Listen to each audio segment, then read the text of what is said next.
अस्सलाम वालेकुम रहमतुल्लाहि व बरकातुहू। आज हम बात करेंगे यूपी के बहराइच के ऊपर। यूपी के बहराइच में एक शख्स को गोली मारकर हत्या कर दी गई है। जो ये दंगे होते हैं, इसके पीछे साजिश किसकी होती है, इसके पीछे हाथ किसका होता है, मैं आपको बताऊं। मैं हिंदू भाइयों से भी कहता हूं और मुस्लिम भाइयों से भी कहता हूं, जब हमारे और आपके बीच में दंगा होता है, फसाद होता है, लड़ाई झगड़े होते हैं, तो इसमें हमारी और आपकी फैमिली तबाह होती है। हमारे और आपके घर जलकर खाक होते हैं। हमारे और आपके बच्चे जेल में जाते हैं। हमारे और आपके बेटों की, बच्चों की हंसती खिलती जिंदगी खत्म हो जाती है। बाद में इस दंगे का पूरा फायदा राजनीतिक पार्टियां उठाती हैं। मैं इसके ऊपर बात नहीं करूंगा कि इसमें गलती किसकी थी।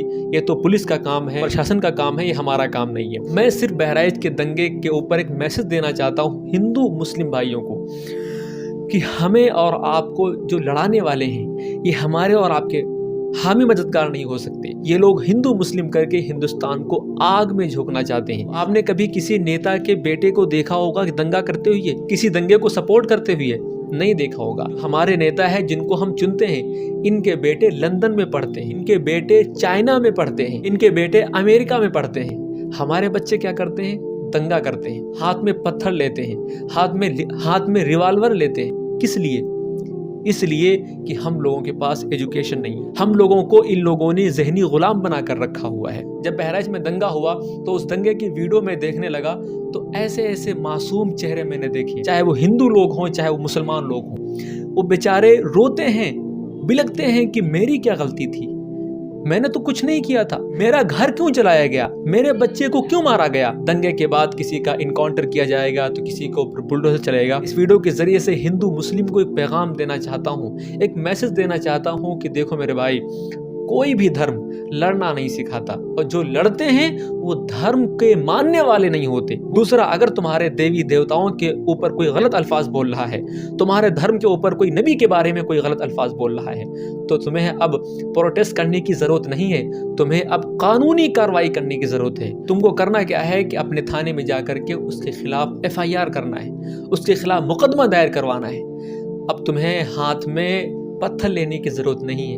अब तुम्हें अपने हाथ में किताब लेने की जरूरत है, अब तुम्हें अपने हाथ में रिवाल्वर लेने की जरूरत नहीं है, अब तुम्हें अपने हाथ में कलम लेने की जरूरत है। हम हिंदू मुस्लिम सिख ईसाई मिलकर हम लोगों ने हिंदुस्तान को किस लिए आजाद किया था?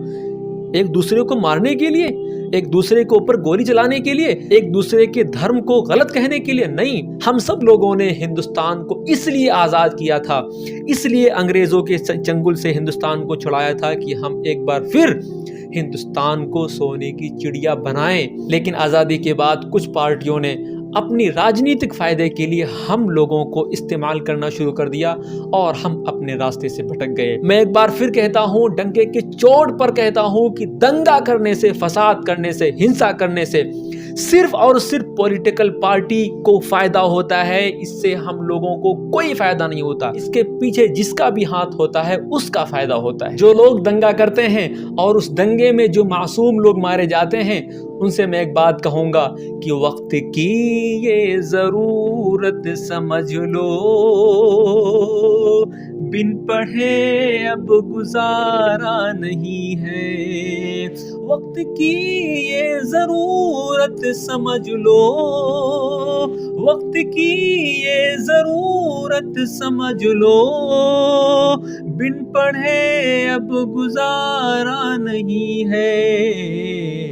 न कोई रहनुमा ना हुकूमत, न कोई रहनुमा ना हुकूमत, अब कोई भी तुम्हारा नहीं है।